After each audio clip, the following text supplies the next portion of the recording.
இருக்கு. இந்த பால் நல்லா காஞ்சிட்டு இருக்கும் போது 2 ஸ்பூன் கார்ன்ஃபிளவர் மாவு எடுத்துருக்கேன். இது வந்து நம்ம கரைச்சிக்கலாம். இப்போ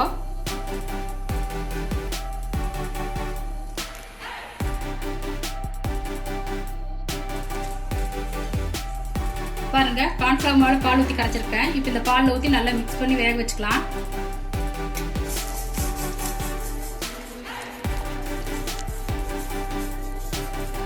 ஒரு ஸ்பூன் சுகர் போட்டுக்கோங்க.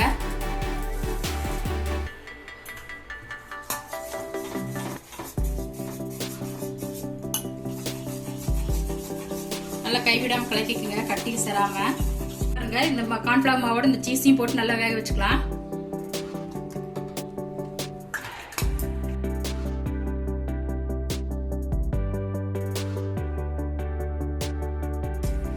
பாருங்க, சீஸ் போட்டு கரைஞ்சிருச்சு. இப்போ இதை ஆற வச்சிடலாம். பாருங்க, இந்த மாதிரி நல்லா திக்கா வந்துருச்சு.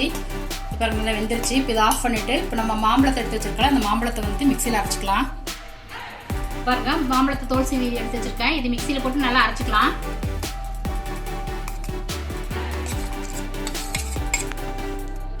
பாருங்க, மாம்பழத்தை இந்த மாதிரி நைஸாக அரைச்சி எடுத்துக்கோங்க. இப்போ நம்ம காசு வச்சிருக்க கார்ன்ஃபிளவர் மாவு கூட இது கலந்துக்கலாம்.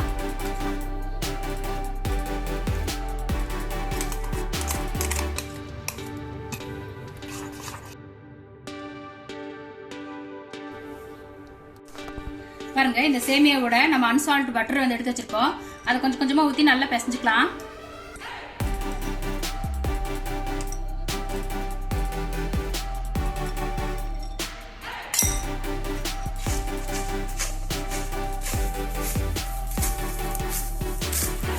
இந்த மாதிரி நைஸ் சேமியா வந்து கடையில் கிடைக்கும். இந்த மாதிரி நைஸ் சேமியா வாங்கிக்கோங்க.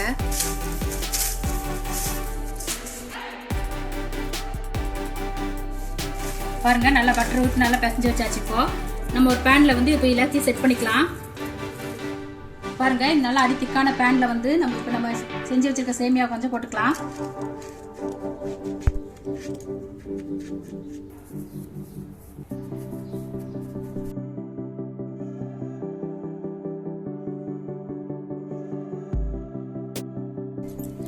இப்போ நம்ம செஞ்சு வச்சிருக்க மிக்ஸை வந்து இது மேலே லேசாக ஊற்றிக்கலாம்.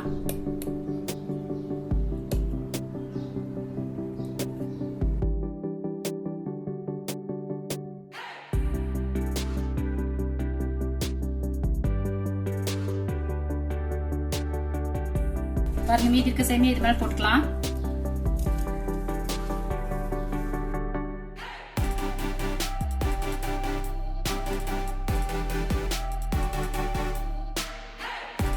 இப்போ நம்ம செஞ்சதை இப்போ பாருங்க, லோ ஃப்ளேம்ல வந்து ஒரு 15 நிமிஷம் தட்டு போட்டு நம்ம நல்லா மூடி வச்சிடலாம். இப்போ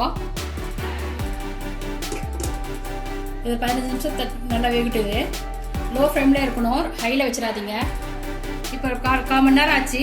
இப்போ இந்த சைடு திருப்பி போட்டுக்கலாம். பாருங்க, இந்த மாதிரி தோசைக்கல் இருந்தால் தோசைக்கல்லை வச்சு நம்ம திருப்பிக்கலாம். பாருங்க, நம்ம சக்கரை பாவு காசிக்கலாம். இப்போ இந்த அளவுக்கு சக்கரை எடுத்துருக்கிறேன். இதே கப்பில் 2 கப் தண்ணி எடுத்துருக்கேன் நான். இப்போ சக்கரை கரையிற வரையும் காசிக்கலாம். கம்பி பதம் வரணும்னு அவசியம் இல்லை, சக்கரை கரைஞ்சாலே போதும். பாருங்க, 2 பக்கமும் 15 நிமிஷம் பேக் பண்ணி எடுத்தாச்சு. இது மேலே பிஸ்தாவை நல்லா தூவிட்டு இதுக்கு மேலே சுகர் சிரப் ஊற்றிக்கலாம். நம்ம சுகர் சிரப் பண்ணலையா, அது மேலே ஊற்றிக்கலாம்.